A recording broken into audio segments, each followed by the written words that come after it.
Hello guys, gumawa tayo ng adapter para sa receiver natin.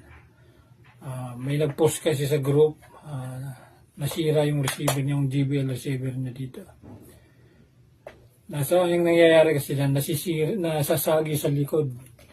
Kaya napupunggal po yung pinakasaksakan. Kaya gumawa tayo nito para iwas masira.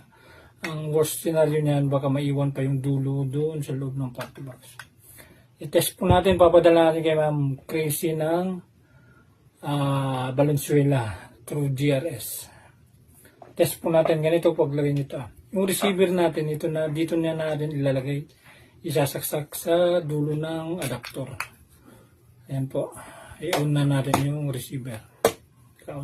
Gamit po natin is B20 ng Platinum at party box 310 yung gamit natin. Bali, sasaksak na natin sa likod. Doon pa rin sasaksak yung saksakan ng mic. Ayan po. Bali, ginawa lang natin to para yung receiver niya hindi na nasa likod, para di na nasasagi in case nagagalaw-galawin natin. Kasi usually ganun nangyayari. Kaya yung receiver natin, pwede mo siyang ilagay dito sa taas. Ayan po, test natin yung mic. Sound check. Hello, sound check. Mic test. Ay papadala natin ito kay Ma'am Crazy ng Valenzuela.